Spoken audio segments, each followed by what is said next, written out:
Well, welcome. My name is Rhonda Gilbraith, and this is a Primetime presentation. The Primetime series is where we come together as a community across offices, departments, etc., to just share what we're learning and experiencing in and around the classroom. And it's a collaborative endeavor between the Friends of the University Library, faculty development, and other offices on campus. We record almost all the programs, and so you can watch them later in the Bethel Digital Library. Before today's festivities begin, I just wanted to tell you about the last two prime times that are coming up this academic year. The first one is Tuesday, May 6th, and that is the several contributors to the Coeval, which is a literary publication here at Bethel, will be presenting, sharing their work. And on May 15th, that's a Thursday, Edgren scholars Dr. Charisse Coro and Ian Young presenting their research entitled Faces Out of Focus, Examining the Relationship Between Prosopagnosia and ADHD. I hope I said that right. Okay, so we're here today to continue an annual tradition. This has been going on for, I think, 13 years now. Where we commemorate National Poetry Month in the month of April to revel in the beauty and the truth and music of poetry. In answer to the question, why do we make poetry, Anglican priest and author Tish Harrison Warren says, there's a verse in the Bible, Ephesians 2:10, in which we are described as the handiwork of God. But it's the same Greek root that goes into the word poetry.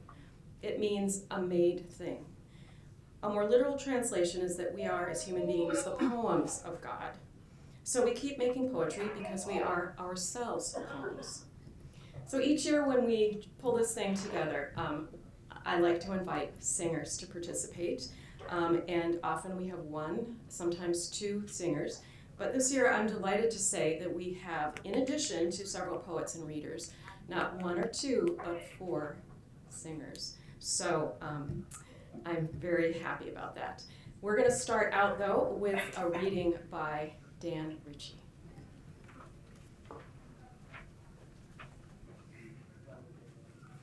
Thank you, Rhonda, and thanks to all who've come. I taught English here at Bethel until 2021, so I'm glad to see new students here. This is a poem by Ursula Fanhope. It was in an anthology that my wife and I used over Lent, and this is for a Friday, so a particularly penitential day. But its setting is after a performance of Shakespeare's Richard III, and partly this is Poetry Month because Shakespeare was baptized April 23rd, I believe. And so you have the Shakespeare play in the background. He was a terrible tyrant, Richard III, but he persuades everybody to like him, at least in the first couple of acts. And there are also a couple of allusions to other Shakespeare plays, just quick one-word allusions. I'll let you get extra credit from your professors for those. But this is after a performance at the cleanup time, and it's called Afterwards. The principalities, the powers, the politicians, the one who pose in the spotlight, center stage, and magnetize us as they stalk toward bankruptcy, murder, betrayal, suicide, and other traditional exits. The audience leaves. Discussing nuances, a scatter of sweet papers, ash, smells hanging around behind, the audience leaves. And in they come, rolling up their sleeves with hoovers and mops, buckets and brushes and brasso, making it ready for the next time. Nobody watching, with small, uncompetitive jokes, with back chat about coach trips, soaps, old men, and a great sloshing of water. This is where we ought to be, not up on the stage with the rich and the Richards, rehearsing already their entrance for the next house, the precise strut that registers power, but down on our hands and knees, laughing and mopping up.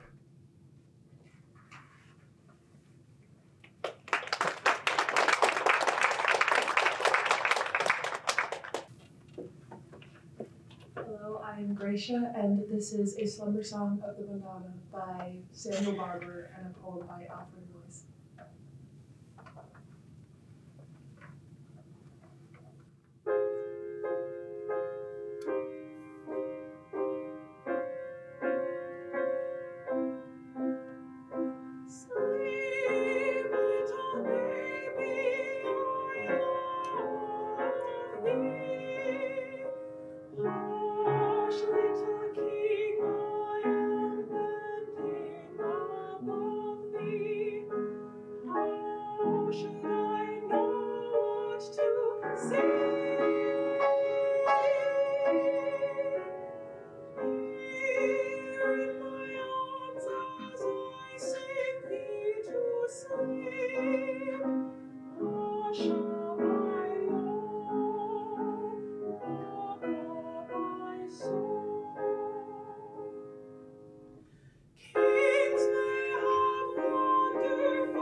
Thank you. And next are the Healy Poetry Prize finalists.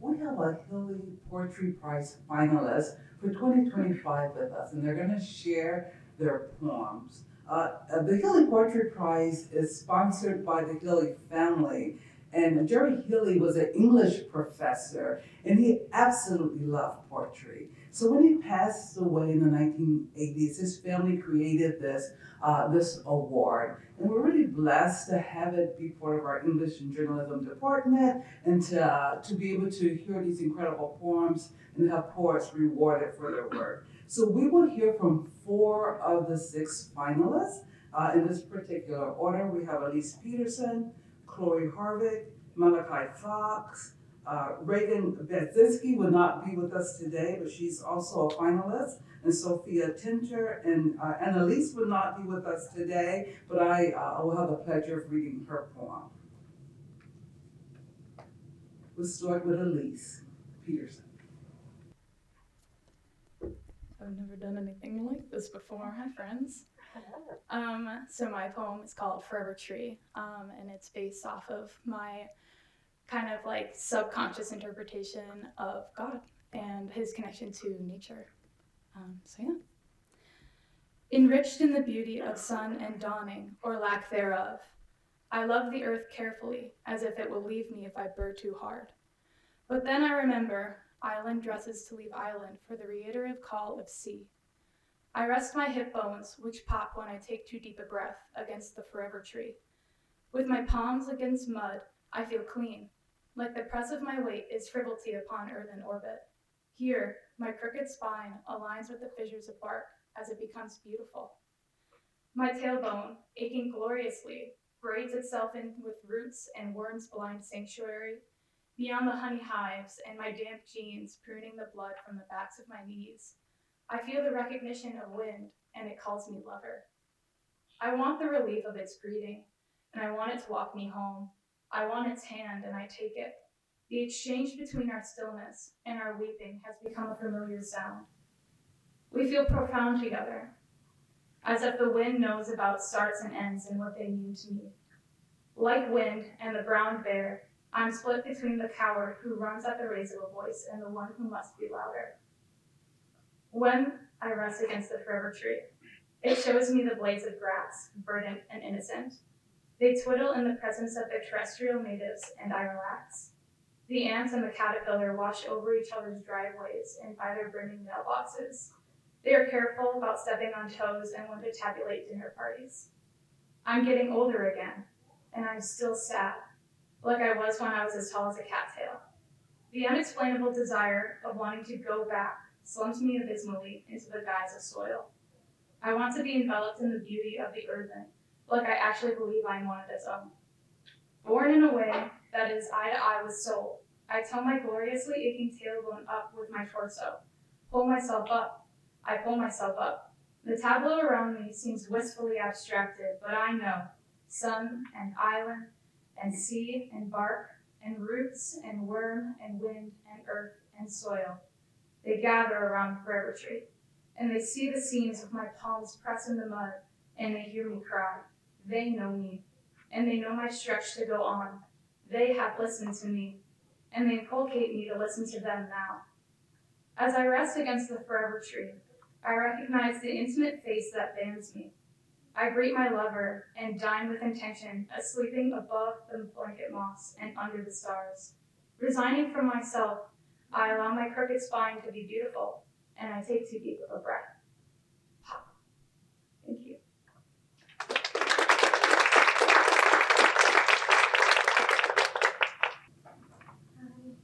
Hi, I'm Chloe Harvick. In this poem, I wrote it imagining God speaking to me. It's called What I Need. Listen and see, he mumbled to me. I give you what you need. If you cry to the sunset that hues the firmament like orange eyes, I will embrace you with warmth that breathes. If you grow taut as a string, pulled straight by a child who loves not you, but the balloon, I will let slippery fingers set you free. If you never find rest, tossed by a torrent, wrecked by the stones and rocks beneath, I will offer a life vest to bring you peace. This is what I heard. He told me to listen and see, that he gives me what I need. And then next is Malachi Fox.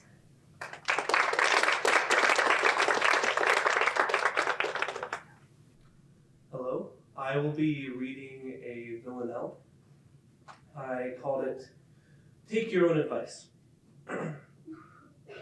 Underneath the rubble and debris, a country has been buried, and the world has told me to listen and see. Our government mutes any identity that doesn't change and vary after years of being told what to be. And when I challenge every degree, every single time unfairly, the world has told me to listen and see. The same thing happened with the Nazis, when those who stood by remained unwary after years of being told what to be. Why won't the world listen to my plea? When change refuses, law miscarries. The world has told me to listen and see. I watch history replay in a scene, each day and wait as we continue to tarry. Yet after years of being told what to be, the world has told me to listen and see. Thank you.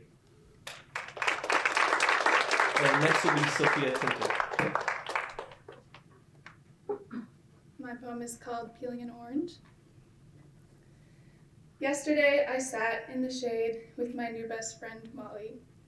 Her arms were goosebumpy, so she moved inside to sit against our sunny window. I stayed outside. With Molly, leaving doesn't mean left behind. It is space and time to soften. There is a decided patience to softening, pleads for rays to unceasingly draw sugar from starch, met with merciful absence for less charismatic and easily singed foliage. Do not hurry the hand that feeds you. A particle of light can be separated from that which it shines on, but not in my sight. Case study and accommodation, Elohim emergent, tangible. In my best friend Molly, apricity shading my pale cheeks rosy, the gentle balm of its apparent absence.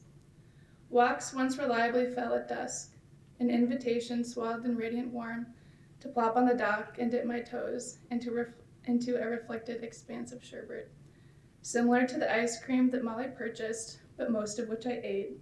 Sorry, Molly. It is becoming less convenient to taste as the days get longer for someone else. Now street lamps provide just enough to get where I'm going. Just enough. Elohim soothes the scorch with decadent sherbet. We grumble when the days get short and cold that it was not enough. Even the oranges and peaches are routinely spared from UV exposure. Although there is unceasing daylight, unending summer, it was only ever meant to be shared. Sweet nectar drips down my palm or returns to its source. Disappearance clears the space for those who follow, a legacy of nourishing rot. To be human is to worship. The object is what softens or jades. What gifts are cold, dark rooms and dimly lit paths, and a Molly with which to become more human. What a gift it is to be vapor, for a moment caught up in the photons that don't need me there, but invite me regardless to see and feel and soften. Thank you. Up next is Annalise, read by Angela Shannon.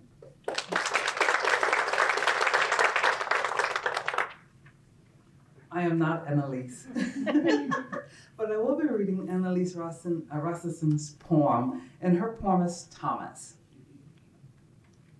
Was that you speaking, or was it just the voice in my head? Could it be wishful thinking, receiving what I want to receive? Show me the proof. If I were Moses, would I have known immediately?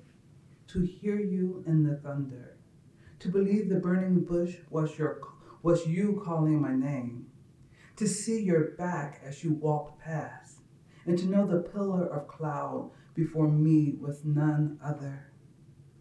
Could I have been a prophet, proclaiming to the whole nation that it was your word, not mine?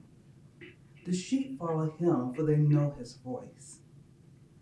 If I had seen the fourth figure in the fire, would I have realized it's you? Did I forget how your whispered promises came true? Have I erased the change my two eyes have seen in my own life? I came into this world that those who do not see may see. Your disciples were lucky. You talked with them. You walked with them. You performed miracles before their eyes. You explained so many parables to those who would listen. You have seen him, and it is he who is speaking to you. To be Peter and see and choose to walk on waves to you.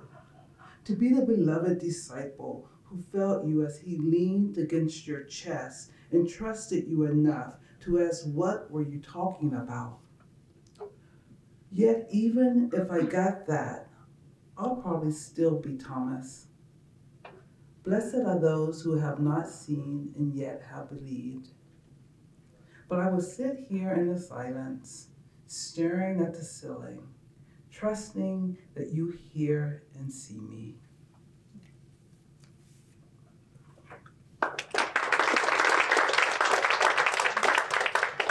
And I would like to share with you a poem. I'm Angela Shannon Preston, and I would like to share with you a poem that I wrote very, very recently. And it's about my sister. It's been a challenging year because my sister passed. So I've been writing a lot about that. But the good news is that I know God and we believe in God, right? So that's the good news. Hello again.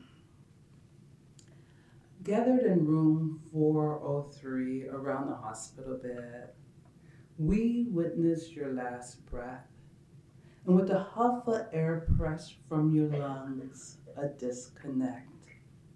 We sat in sterile silence, squeezing your hands, as if to keep the blood running, as if we could keep it warm, as if we could walk out of the trauma center and return home. Holding hands the way we once did as children, giggling and singing and laughing off death.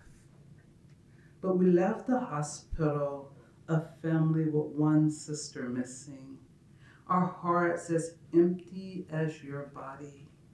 We made it through extra rituals, 3 funeral homes, 2 celebrations of life, and 1 burial.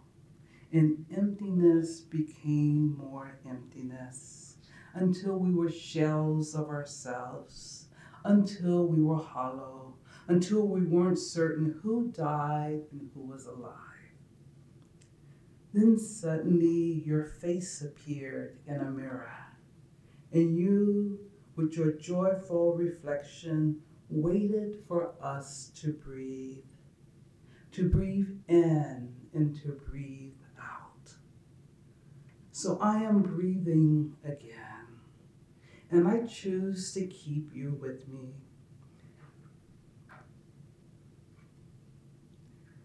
Hand in hand, we meet today, my spirit and your spirit. Hello, Babette.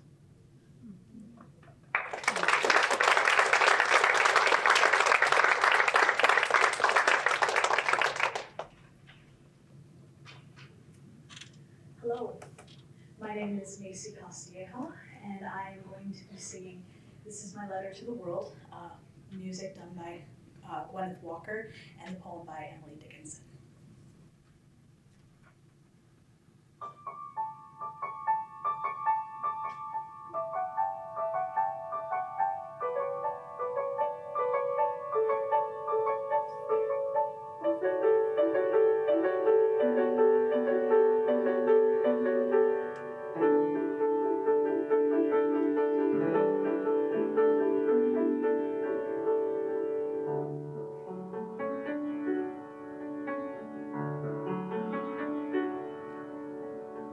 This is my letter to the world that never wrote to me.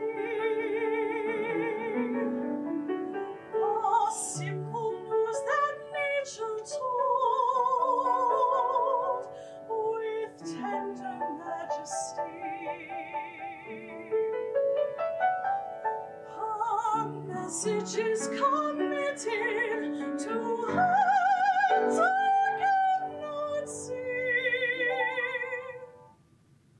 For love of her, sweet countryman, judge tenderly of me.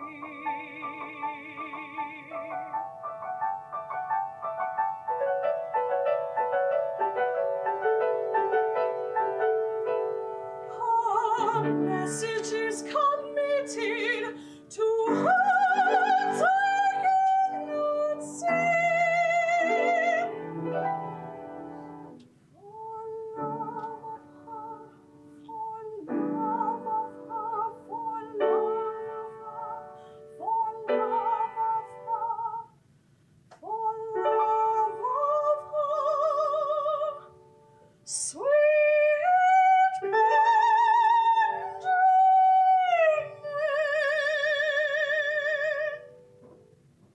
judge tenderly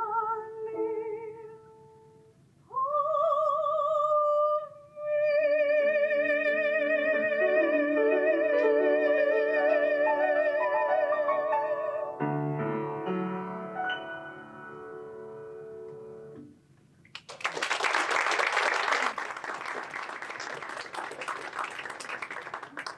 The next poem will be read by Heather McNeil. Hi folks, I'm reading the poem Natural History by the author Camille Dungy. Natural History by Camille Dungy. The rufous hummingbird builds her nest of moss and spider webs and lichen.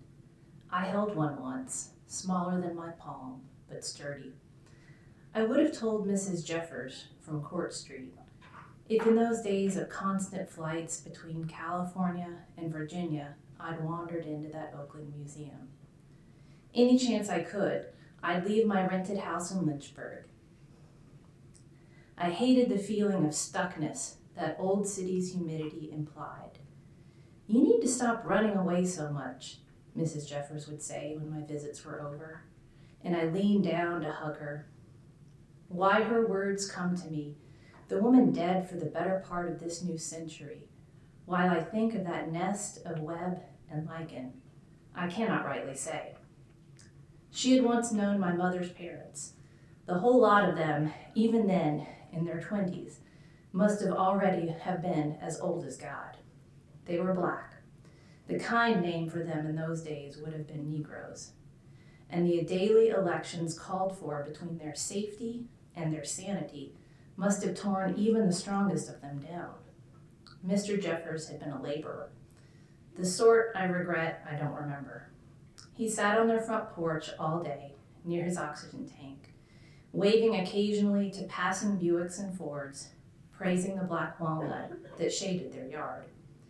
She would leave the porch sometimes to prepare their meals. I still have her yeast roll recipe, the best I've ever tried. Mostly, though, the same Virginian breeze that encouraged Thomas Jefferson's tomatoes to pass warmly through their porch eaves while we listened to the swing chains. And no one talked or moved too much at all. Little had changed in that house since 1952. I guess it's no surprise they'd come to mind when I think of that cup of spider webs and moss made softer by the feathers of some long ago bird. She used to say, "I like it right here where I am, in my little house, here with him." I thought her small-minded. In the winter, I didn't visit very often. Their house was closed up and overheated. Everything smelled of chemical mothballs. She had plastic wrappers on the sofas and chairs. Everyone must have once held someone as old and small and precious as this.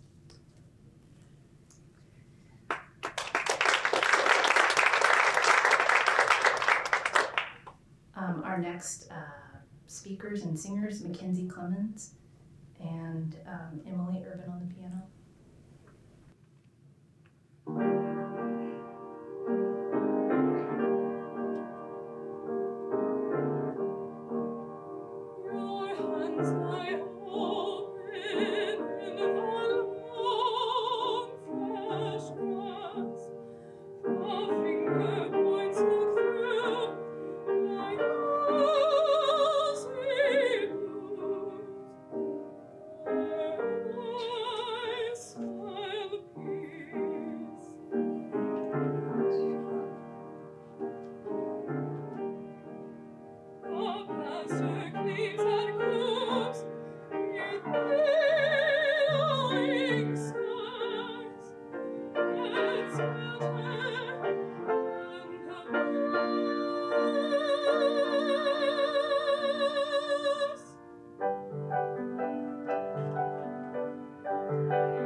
Our next poem will be read by Jayanti Ray. Perfect. I know your head's making those. Good afternoon, all. My name is Jayanti Ray, and I'm a speech-language pathologist. Today, I would like to bring all your attention to April. It's actually Autism Awareness Month, and that's all painted in blue. And you also have the month painted in red because it's also Autism Acceptance Month. And unfortunately, I couldn't write a poem on autism, but I did select amongst many beautiful poems to celebrate one of the 12-year-old girl's poems who actually got an award at the National Poetry Competition, and she wrote something on living with autism. So this is what I'm going to present to you. Take a seat and sit with me. I want to talk about autism. If you don't mind, I would like to explain a little thing called autism and how it affects my brain. It can make me anxious, angry, and afraid, but this stays in my head, on my face. It's not displayed. I may seem heartless and question your meanings, but it takes me a little longer to process the feelings.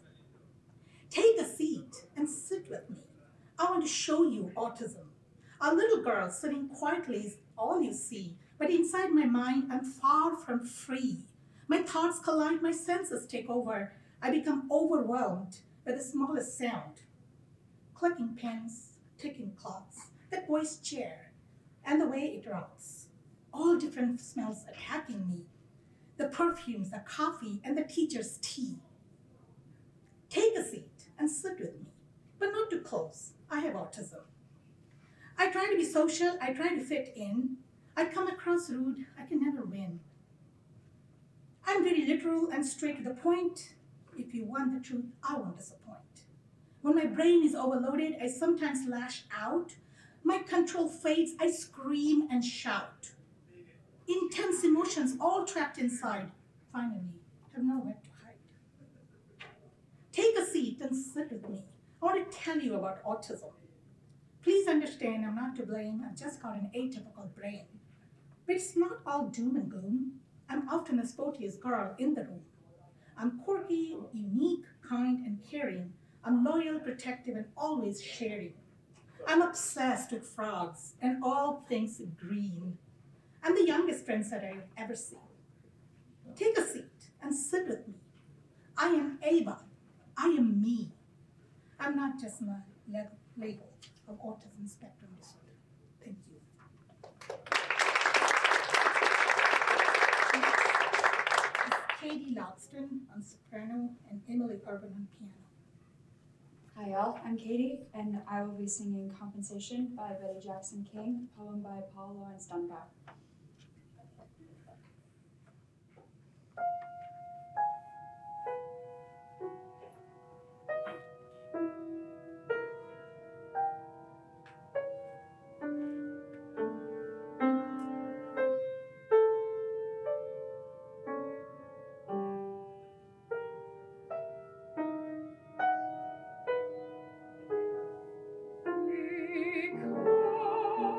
Because I had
Next, we will have Ms. Marian Larson on the poem.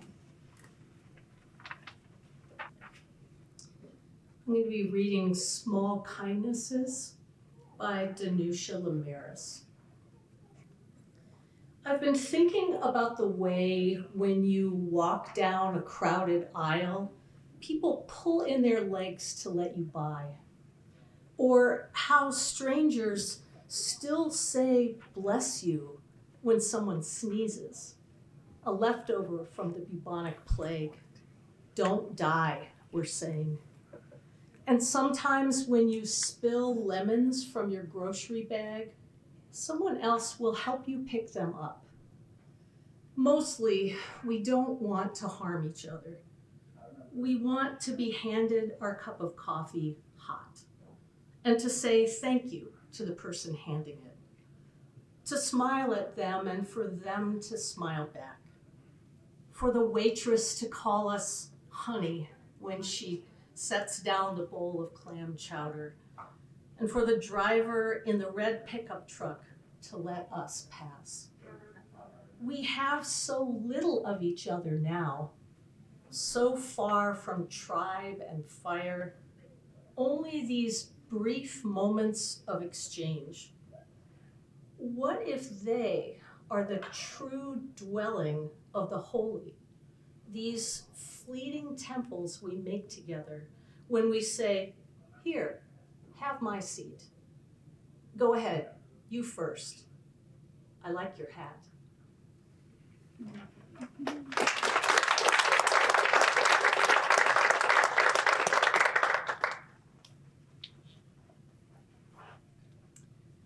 I'm going to end our time together by reading a poem by Jen Grace Stewart, who happens to have been the juror for this year's Healy Prize. She is a Colorado poet and professor who was a Bethel grad. And this poem is dedicated to her aunt, Carol, who was for many years a reference librarian in this library, but she had to retire prematurely because of a tragic accident that limited her physical mobility. But she went on, in spite of her many challenges, to live a number of more years with courage, generosity, humor, and love. So this poem is called All Souls for Carol Ruth Hansen, August 10th, 1943 to November 5, 2013. This morning, the gray bellies of the mourning doves match the gray of the sky. I remember what your son wrote the day after you died about the gunmetal sky letting loose with snow over Cathedral Hill, the dull patina of the dome visible from your last window. And I worry my poems try too hard to be as beautiful, gloss over things like plastic feeding tubes, bedpans, your post-surgical abdomen swelled, your ripped aorta, broken spine, years of constant therapy just to hold on to the slightest dignities. It's an impulse to make metaphors of going and coming, of seasons that change suddenly, even when you know they must. These 5 years, I have needed you. I have needed you as these children I named after your children turned me inside out, made me someone I don't recognize. But you would have known, understood, mother of thunderous sons, mother of the trying to keep the clutter at bay, the house always open, mother of keeping things, of fighting for the world as it isn't, mother of loving the God you are arguing with. And even these words are too much, too lovely, like the tables you set where we sat talking long after meals, always a welcome beyond what was necessary. All these words that have grown in me since. Last month, your husband asked if I wanted some of your ashes. No, I said, I have never understood the keeping of ashes, unless it's that they're awful. Chalk and bone, marking both what's here and not here. There's no making them beautiful, like spit in the throat, the rasp of a clogged tube, grit left of what didn't burn. Truth, but not the only truth. A grace truer than loveliness, a grace that gathers in the kitchen the night you died and spills into the bodies of a family and laughs. All this straining toward making things match, harmonious, whole, I get that from you. Wow. Okay.